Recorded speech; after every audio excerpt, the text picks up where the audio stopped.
Have you ever stared at the ceiling at 3 a.m., the weight of the darkness pressing down on you, and asked yourself that terrifying question, is it too late for me? It's a whisper that haunts us all, reminding us of the time we wasted, the love we lost, and the dreams that gathered dust. But what if I told you that the feeling of ending is actually a lie?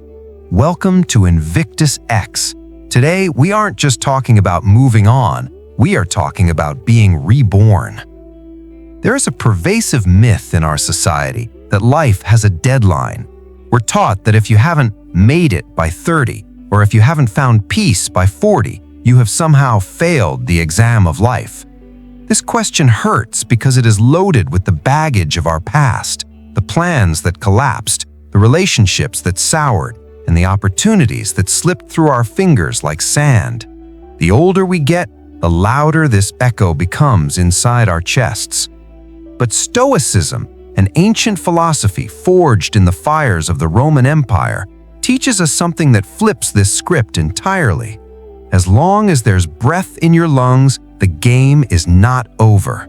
Age is not a barrier, it is a receipt. It is proof of what you have survived. It is the data set you need to make better decisions now. Marcus Aurelius, the philosopher king who ruled the known world while fighting wars on the frontier, once wrote, "The happiness of your life depends upon the quality of your thoughts." When I first read that, it hit me like a physical blow. It meant that restarting my life wasn't about getting lucky or winning the lottery. It was about changing the lens through which I viewed my own existence.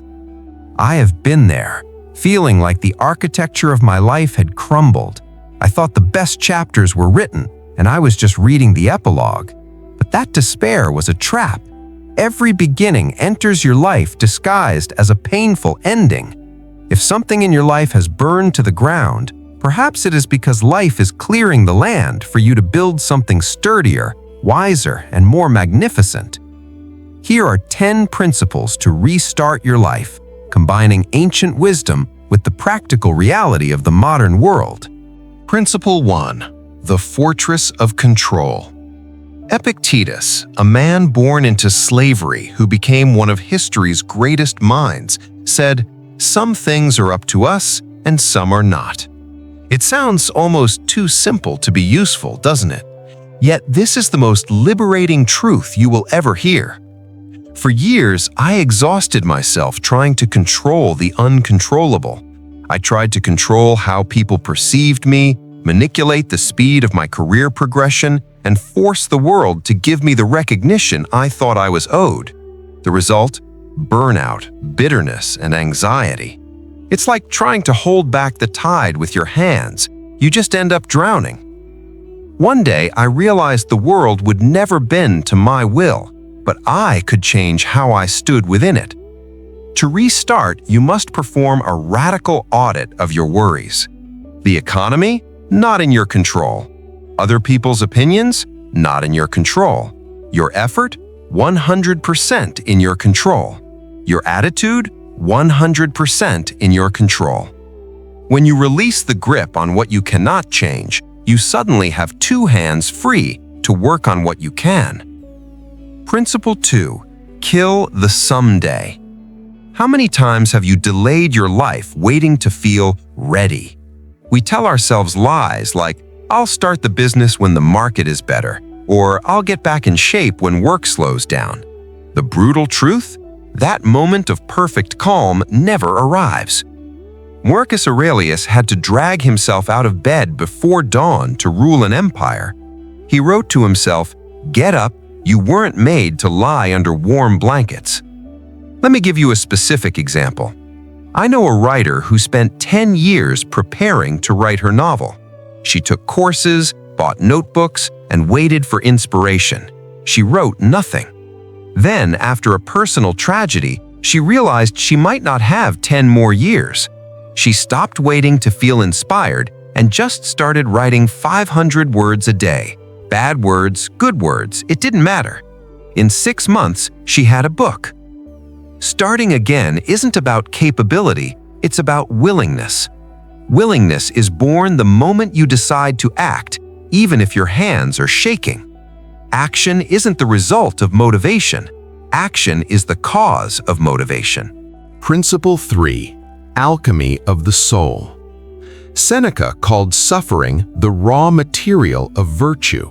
This is a profound shift in perspective. Most of us view pain as a mistake, a sign that something went wrong.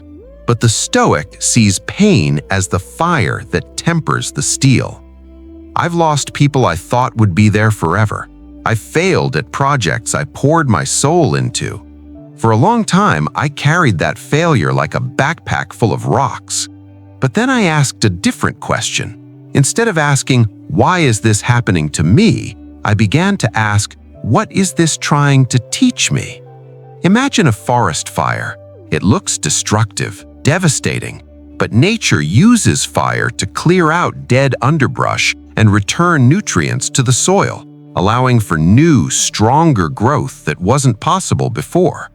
Your pain is that fire. It burns away the arrogance, the naivete, and the weakness, leaving behind a core of resilience. Principle 4. The sunk cost fallacy. Do you ever feel like your life stopped somewhere it shouldn't have? You mourn the years lost in a bad marriage or a dead-end career. But looking back, you must realize you didn't lose time, you bought clarity. Stoicism teaches that wealth is not having many things, but having few wants.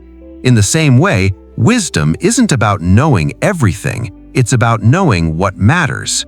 The loss you feel is often just the shedding of things that no longer belong to your future self. Think of a hot air balloon trying to rise. If it's tethered to the ground by heavy sandbags, it cannot fly. Those sandbags are your regrets, your old identities, your what-ifs. To rise, you must cut the rope. The answer might sting, but it will free you. Principle 5. The declaration. We live in a world of passive consumption. We watch videos, nod our heads, and then scroll to the next dopamine hit. But true change requires a pact with yourself. If these words are resonating with you right now, it means there's a spark in you that refuses to be extinguished. Fan that flame. Don't just watch this video, engage with it. Write in the comments, "I choose to restart today." And here on INVICTUS X, we don't ask you to subscribe for our vanity. We ask you to subscribe as a commitment to your own journey. Every time you see our content, it serves as a checkpoint, a reminder to protect your peace and cultivate discipline. It's a declaration to yourself, "I am still in the fight." Principle 6. The power of micro steps. The biggest mistake people make when restarting is trying to change everything at once. They want to wake up at 5 a.m., run a marathon, and start a billion-dollar company all on Monday. By Wednesday, they are exhausted. By Friday, they have quit. I remember a time when I was paralyzed by the magnitude of the change I needed. So I stopped looking at the mountain and looked at my feet. I asked, what is the smallest positive thing I can do right now? I drank a glass of water. Then I read 2 pages of a book. This is the compound interest of self-improvement.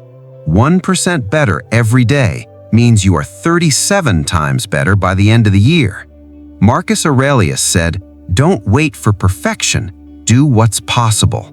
Today's possible is the foundation for tomorrow's miracle. Principle 7. The gym of the soul. We are terrified of silence. We fill every gap in our day with podcasts, music, news, and scrolling. Why? Because silence forces us to hear the thoughts we are running from. But you cannot reconstruct your life if you cannot hear your own blueprints. Silence is where reason lives. To restart, you must learn to listen, not to the noise of the world, but to the quiet wisdom of your own intuition. Try this experiment. Spend 15 minutes today doing absolutely nothing. No phone, no music, no book. Just sit. At first, you will feel anxious. Your brain will scream for stimulation, but push through that. On the other side of that boredom is clarity. It is in the silence that you remember who you actually are. Principle 8. Minimalist living. Seneca wrote, "It is not the man who has little, but the man who craves more, who is poor." I learned this the hard way. I thought success meant accumulation, more projects, more contacts, more stuff. But the weight I felt wasn't age, it was clutter. Restarting often means subtraction, not addition. Look at your life. Who are the people who drain your energy? What are the obligations you accepted out of guilt? What possessions do you own that actually own you? To move fast, you must travel light. Let go of the heavy baggage. The peace you are looking for is often hidden underneath the things you are afraid to throw away. Principle 9. The archer's mindset. Perfectionism is a poison that paralyzes potential. You try once, you fail, and you think, "I'm not good at this." A Stoic approaches life like an archer. The archer does everything he can to aim well. He checks the wind, he checks the bow, he focuses his eye. But once the arrow leaves the string, it is out of his control. If he misses, he doesn't weep. He adjusts the aim and shoots again. Failure is simply data. It is a mirror showing you what needs to be refined. Seneca said, "The wise man falls but rises better than before." You are not defined by the fall. You are defined by the bounce.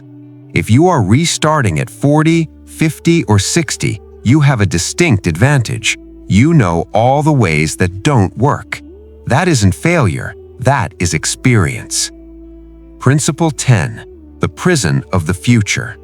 The future is a hallucination. It hasn't happened yet, and it may never happen the way you imagine. Yet we lose countless hours of sleep playing movies of catastrophe in our heads. Epictetus taught that we are disturbed not by things, but by our views of things. The anxiety you feel about restarting comes from projecting into a future that doesn't exist. What if I fail again? What if I run out of time? Stop. Look at your hands. Look at the room you are in. Only this moment exists. This is the only place where you can take action. You can plan for tomorrow, yes, but you must live here. Do your best in this specific minute and let tomorrow take care of itself. As the saying goes, one day at a time is too much. Try one breath at a time. Restarting is not an act of weakness. It is the ultimate act of courage. It requires you to admit that things didn't go to plan, that you were hurt, and that you were wrong. But then, it requires you to stand up and say, "And yet I continue." Fear will whisper that it is too late. Doubt will scream that you are not enough. But those are just echoes of the past. The truth is simple. You are still here. And as long as you are here, there is time. If you are ready to stop looking back and start building forward, make that commitment now. Join us at INVICTUS X. We are building a community of people who refuse to let their past define their future. Here is my challenge to you. In the comments below, share one small habit you are going to start today to rebuild your life. Is it a morning walk? Reading one page? Putting down the phone? Let's inspire each other. Remember, your life is not over. It's just time to turn the page.